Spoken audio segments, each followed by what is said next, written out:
সামনেই স্বাধীনতা দিবস আসছে, 15ই আগস্ট স্বাধীনতা দিবস। দিনটা যথেষ্ট গর্বের, ভালো লাগার, আনন্দের। কিন্তু দুঃখের বিষয়টা হচ্ছে সামনে যে স্বাধীনতা দিবস, বর্তমানে পরিস্থিতি এতটাই খারাপ, মনে বিন্দুমাত্র আনন্দ নেই, উচ্ছ্বাস নেই, ভালো লাগা বিন্দুমাত্রও কাজ করছে না। শুধু একটাই প্রশ্ন যে সামনে কি হতে চলেছে। যথেষ্ট ফ্রাস্ট্রেটেড আমরা।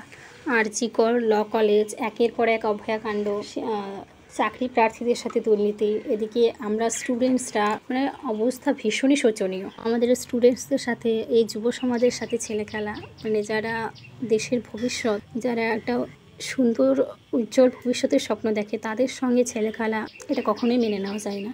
যেখানে আমাদের কলেজে থাকার কথা, ক্লাস শুরু হয়ে যাওয়ার কথা, তো সেখানে আমাদের মেরিট লিস্টই পাবলিশ হলো না।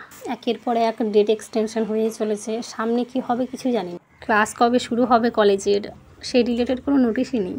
আজকের প্রায় সমস্ত প্রাইভেট কলেজগুলোর ক্লাস শুরু হয়ে গিয়েছে, সেখানে আমাদের এখনও মেরিট লিস্টই পাবলিশ হলো না।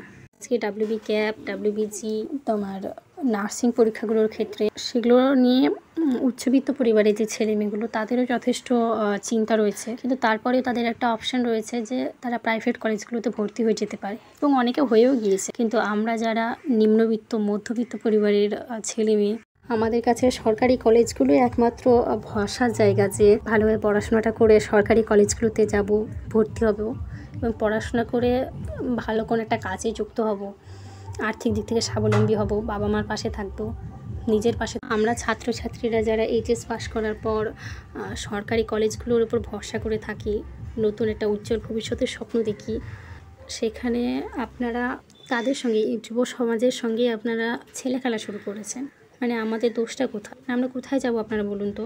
তো শিক্ষাটা যেখানে আমাদের সম্বল, সেখানে আপনারা যদি দুর্নীতি শুরু করে দেন, রাজনীতিকে মিশিয়ে দেন, তাহলে এবার আমাদের সিচুয়েশনটা কোন জায়গায় দাঁড়ায়? এইচএসের পরে পরে যেখানে আজকে মেয়েদের ওপর বিয়ের এত প্রেশার পড়ে যায়, আমরা যথেষ্ট প্রেশারে রয়েছি। মানে আমরা মেয়েরাও পড়াশোনা করি, এটা কি আপনারা বুঝতে পারছেন না, চাইছেন না?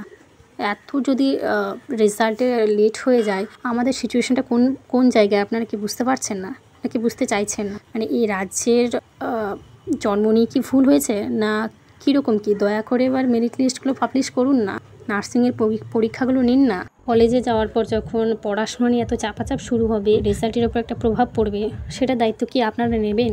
ওবিসি নিয়ে এত জট পাকিয়ে আমাদেরকে যে এত প্রেশারের মধ্যে ফেলে দিয়েছেন, স্টুডেন্টসদেরকে নিয়ে যে আপনারা ছেলে খেলাটা শুরু করেছেন, তো এদের ভবিষ্যতের দায়িত্বটা কি আপনারা নেবেন? বিভিন্ন চাকরি পরীক্ষাগুলোর ক্ষেত্রে এই বছরে ছাত্রছাত্রীদের মানে তাদের জন্য কি করবেন আপনারা?